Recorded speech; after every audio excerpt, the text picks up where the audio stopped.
Hi, I'm Ann Butera. I love getting tours of other people's creative spaces, and so I thought it was high time I shared a tour of mine. My studio spills out into the hallway where I have a bookshelf and cabinets for storage. My baskets are out here for now too, as is my yoga mat.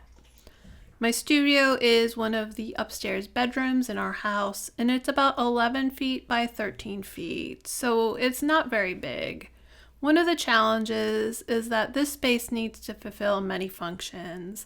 In addition to art making, I spend a lot of time on the computer. I also need space for doing things like filming classes and wrapping and shipping customer orders. There's a lot of juggling that goes on and rearranging and shifting and moving piles. I also need a lot of storage space for all of my materials, all my written notes, and all of my shipping supplies. Not to mention things like lights for filming and tripods and all of that stuff too.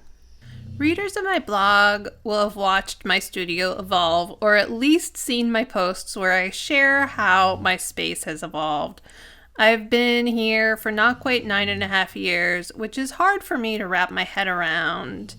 As my creativity and my art and my business evolved and changed and developed, so too did my studio space.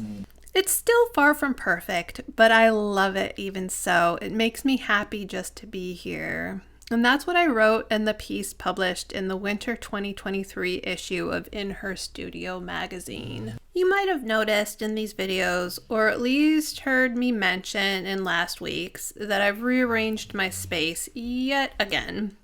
One other challenge I haven't yet mentioned is light. I need light for painting and photography and filming, and although I have 2 windows in this room facing south and west, light is still a challenge. So I recently moved my painting table to the middle of my room, right under the window. I loved the openness of the space of the table against the wall, but it felt too dark when I sat there working. I found myself having to move it when I wanted to take photographs or needed to film an overhead view of my workspace because there wasn't enough light where it was against the wall. Is there a perfect arrangement for this room? I don't know. If there is, I haven't found it yet. Even so, I'm enjoying this one. As long as each little change to this space makes what I do a bit easier, that's a win. And I can always rearrange things if they don't work. It's all a part of the evolution of my space. Plus, as I mentioned in my last video, changes like this are creatively energizing and fun. I mostly put my studio together with repurposed, found, and thrift store pieces. That has provided its own challenges, but it's also been a creative project in and of itself. Thinking of this new arrangement, it makes sense for my table to be here in the center of the room because so much happens on it. It's where I paint, it's where I work on my sketchbooks if I'm not outside. I often sit here when talking to the camera for my classes and these videos. I love being able to work from 3 sides of the table now that it's not up against the wall. And the large surface means I have plenty of room to spread out. It's perfect when I pile on the inspiration. Plants, flowers, books, sketchbooks, paint palettes, reference materials, lots of room for it all. It's also great if I'm working on multiple pieces at the same time. The other day I sorted and inventoried all of my fine art prints and was able to spread them all out on my table so I could easily see what I have. As I said, so much happens at this table. The rest of the room is mostly about storage and inspiration. Out of sight tends to mean out of mind for me. So by leaving things where I can see them, I never forget what I have, but I'm constantly struggling with clutter. Having shelves on the walls around the space really helps. On the wall beside the door, I have 2 shelves where my journal and sketchbooks live, and it brings me so much joy to see them lined up like this. For a long time, I was too intimidated by the idea of a sketchbook to ever work in one. But since then, I've overcome my fear and ended up falling in love with them. My rolling cart is one of my favorite things in my room. It's one of the few things that isn't thrifted, found, or repurposed, and I'm so glad I got it. It holds brushes, paper, palettes, and other odds and ends that I need close at hand. My shelves and cabinets all hold art supplies, and I also like to hang and display my paintings, sketches, block prints, and other art, like the papier-mâché pieces I made, as inspiration and reminders of my growing creativity. I keep my watercolors in this little vintage traveling case I found on the side of the road. It makes me happy, especially when I think about all the newly organized paints inside. On the shelves on either side of the south-facing window are all of my other art supplies. I keep my pastels and colored pencils here, and I now have a complete set of Prismacolors that I adore. And look, they're arranged by color. So are my Neocolor 2 crayons, which I also love. I've added tacks that came with magnets to the edge of my shelf so I can hang up pieces and think about them or refer to them when working on a series. This little vintage typewriter was a gift from Matthias, and I love it. I sometimes use it for my sketchbooks, and I usually have a sheet in it filled with typed messages and words of encouragement and inspiration that I can add to whenever the mood strikes. On the other side of the window are my acrylic paints and my flying pigs. Perhaps they're a bit silly, but they make me happy.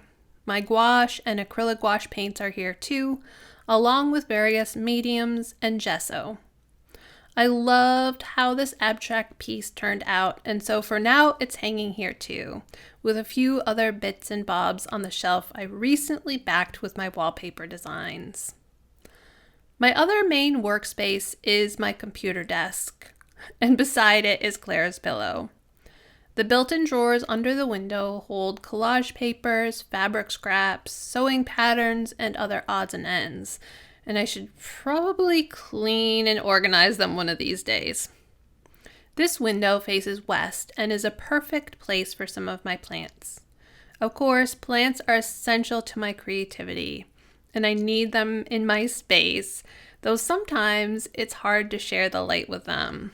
In past studio arrangements, I gave the plants preference for the light, but I've come to realize that I need to claim it for my own. Beside the other window are a fiddle leaf fig and rubber plant, and temporarily, this wandering Jew cutting from a sweet friend. None of them are blocking the light to my table. The long, high table on the other side of the room is made from a door, and it's where I wrap my packages and also trim paintings, prints, and other papers, and fabric too. Beneath it, I store all sorts of papers, records, writing, notes. My big printer that I use to create my art prints, and my scanner also live here. The flat file drawer from IKEA stores my paintings and prints, but I hope to someday replace it with something sturdier. Nearly all of the drawers are bowing inside, and that's why one of them won't close all the way. On top of my table, I store my business cards and postcards and some of the supplies I need for wrapping customers' orders. I like having everything here together. Instead of storing all of my framed paintings, I've hung some of them on the walls in my studio. It brings me so much joy to see them hanging here. My little calendar too. In addition to the practical items I need for my art and business, I also have various bits of inspiration on my shelves. Every once in a while, I rearrange, clear things away, and start fresh with these shelves too. The door to my studio has become my organizer, and it's where I keep track of my schedule, projects, ideas, and reminders. And finally, there's another bookshelf filled with art books and other books for inspiration. On top is my current batch of books from the library. And that's it. My studio. Thank you so much for joining me in the studio today. I would love to hear about your creative space. I'll see you next time.